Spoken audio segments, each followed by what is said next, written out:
What is going on, everyone? My name is Northy, and today I'm going to be doing some footy grids. Now, this is something that I wanted to do for quite some time. I am not the greatest at AFL trivia, however, I wanted to kind of delve into a little because it's something that I enjoy doing. I love history of basically all sports. So this footy grid type of thing lets me really rack my brain and really try and figure out exactly who belongs where, and hopefully we'll also improve it. But, you know, just a little bit of AFL trivia that I know people like and I'm excited to get into. But footy grid allows you to go back as well. So even if I don't, or if I complete it a bit quickly, then I can just go ahead and go back to a previous date. But I do want to make these a bit more regular. I want to try and do a few videos here and there. I'm not sure how long it'll go for, but I'm keen to get into it. So without further ado, let's get into our first AFL footy grid. Here we are. This is what we've got. So rarity score, I believe, is what decides how good the grid you've chosen. Now, the thing with footy grids that a lot of people will know if they've played them before is that there are multiple answers, but it mainly comes down to the fact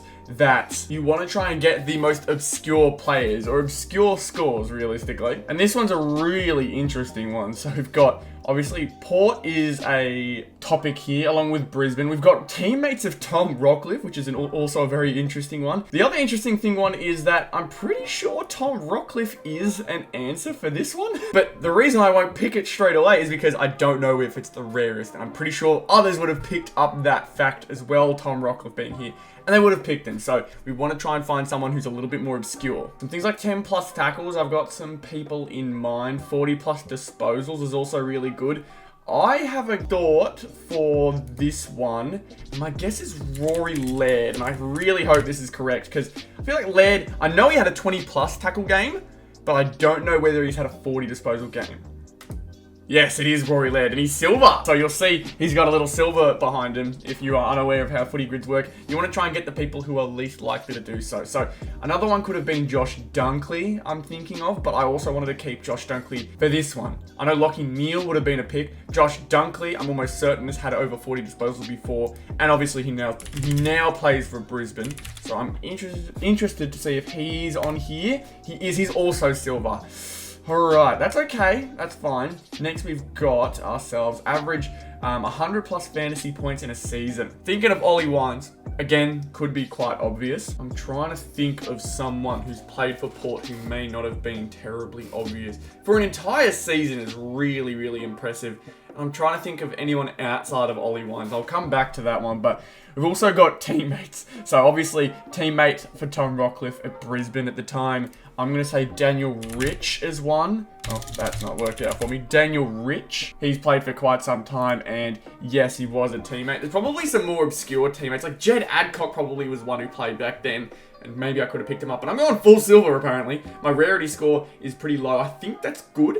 You want to try and get as little as you can because all these look like they combine to make this score. So that's so good. These average 100 plus fantasy points in a season could be really tough, especially down here, man. Oh, Tom Rockliff teammate who's averaged over 100 points. This one may need to be Ollie Wines. Now that I think about it, Ollie Wines. I think this is it.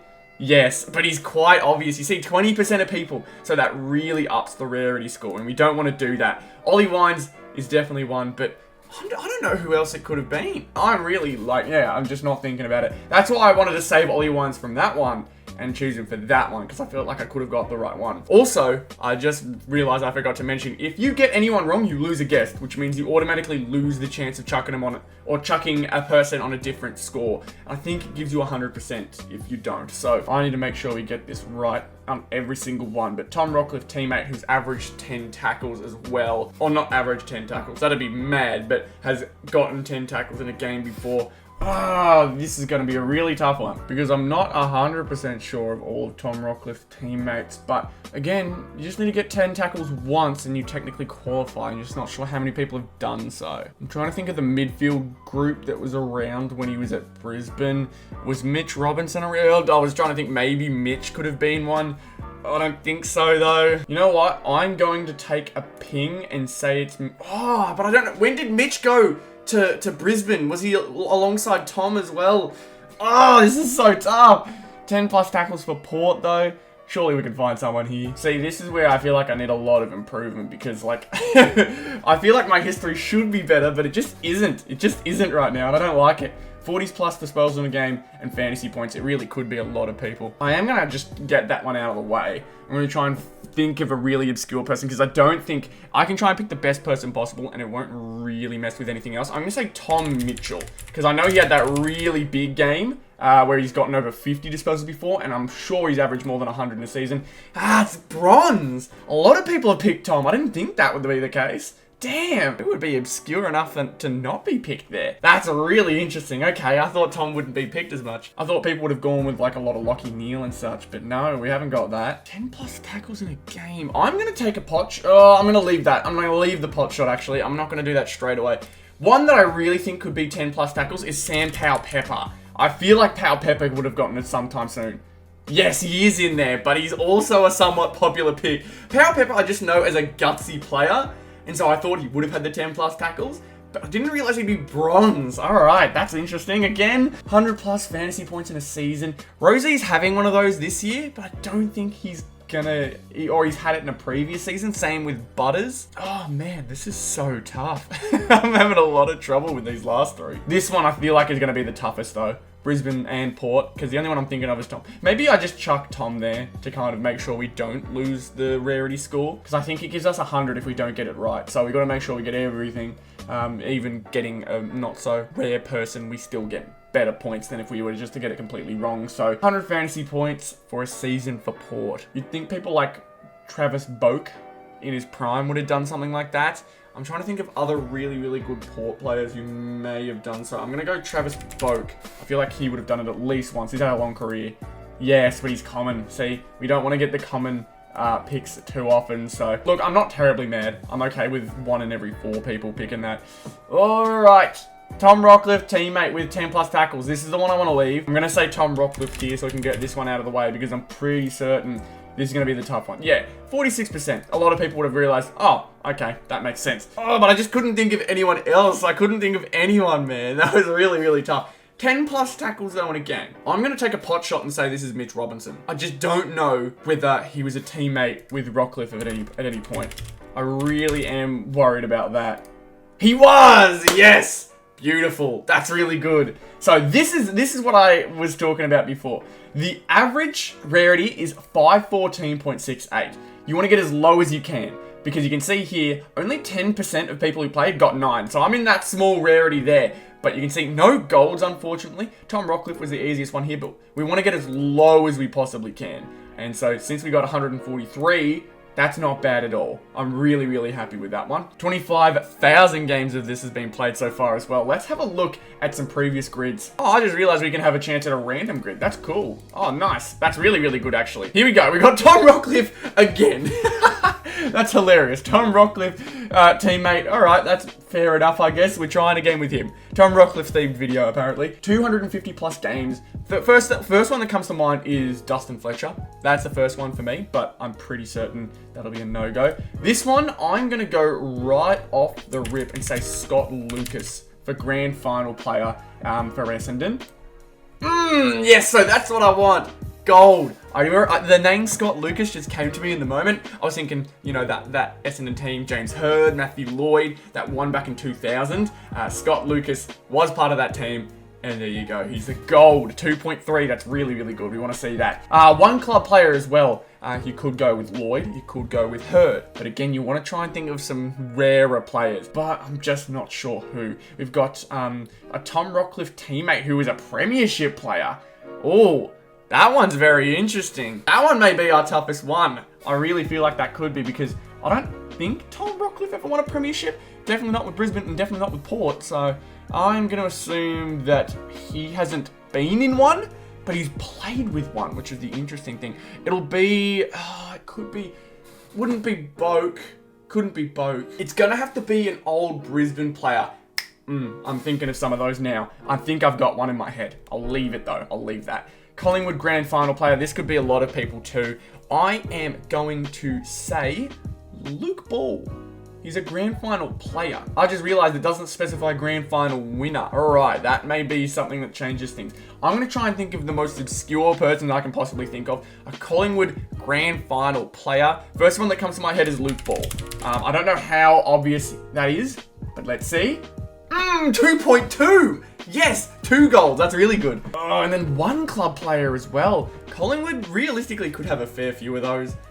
First one that comes to mind, Scott Pendlebury, so far has still been a 1 club player. I could go with Daniel Rich again for 1 club player for this one. You know what? That's what I'm going to do because Daniel Rich hasn't moved from Brisbane in his entire career. What? Huh? He was a teammate of Tom Rockcliffe. I got that wrong. What?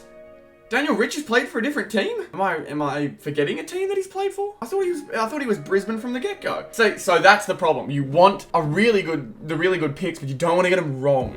Because if you get them wrong, then you obviously get the 100 because it doesn't count. Every square that you don't get is 100 for the rarity score, which is not what you want.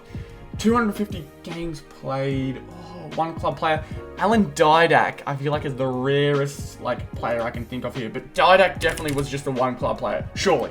Yes, Alan Didak. Lovely. All gold so far is making me feel real good. But it's just annoying we got that Daniel Rich one wrong. I'm really surprised by that. I really did not think we'd mess that up. Oh, but I am going to say, for grand final player with Tom Rockcliffe, Jonathan Brown. That was the one I was thinking of when I was trying to rack my brain. Jonathan Brown. I'm messing up his name. Jonathan Brown. There we are. 2000 to 2014. Would have played in that 3-peat. And then obviously would have been Rockcliffe's teammate. So we're going to go... Huh? What? That one's wrong too? How is he not his teammate? He played in grand finals too. That one really confuses me. That one's really... Okay, Tom, you are messing me up today, man. That's really strange. I'm going to get these 250 games out of the way though. First off, we're going to go... I'm just going to say Dustin Fletcher for this one. That's the one that comes to my head. He's bronze. I thought he would have been picked a lot more than that, to be honest. But maybe others would have been that. I'm not sure. But Collingwood, we are going to... Oh, Pendlebury would be so obvious. I'm trying to just think of someone else. 250 games for their entire career at Collingwood. Dale Thomas, how many games did he play? He played a fair few. I know he went to Carlton for some of them, but it says career. So I want to say that Dale Thomas, Daisy would have played over 250. I'm trying to think of others. Maybe think more old school. Maybe older school players. We can think of some others. I am going to take a shot at Tony Shaw. He's my go-to for old school Collingwood players. And I think he played over 250. He sure did. He's silver. Lovely. Hey, you gotta take those risks sometimes, and I'm glad I did. Tony Shaw, silver. I think Pendlebury would have been a lot more of a common choice. 1 club player for Essendon, though. We are going to go ahead for Essendon. Who played their entire career? Lloyd's pretty obvious. Heppel, Hurd would be another one. Who would be the least picked out of those 3? I feel like Lloyd or Hurd maybe, because Lloyd's still in the media a bit, so people will remember him a bit more, I think. Although Essendon people would probably, I feel like, pick Hurd over Lloyd. I'm going to go with Lloyd. I'm going to go with Matthew Lloyd. I feel like that has to be the pick because otherwise I could be risking it. Oh my god, there's 2 Matthew Lloyds. That could have been bad. The one that played till 2009.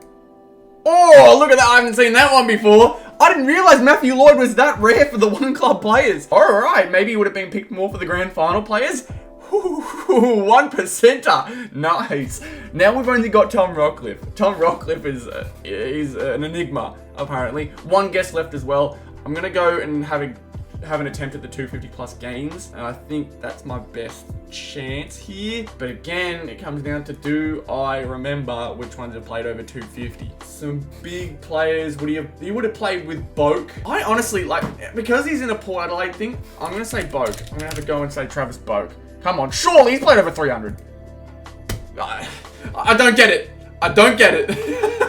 This is really annoying me now. How did all 3 get picked wrong?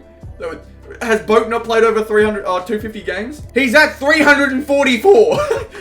I don't get it. He's had that many games, and for some reason he's not put at 250 plus. He was definitely a teammate of Tom. Hey, this one has to be messed up, man. This one's gonna be messed up. Someone's messing with me, man. This isn't good. At least we're below the average rarity just.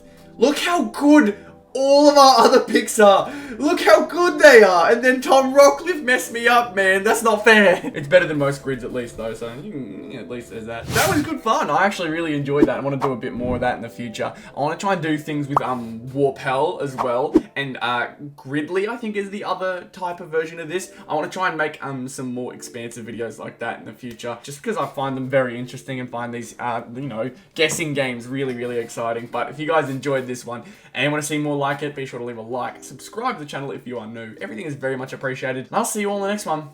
Goodbye.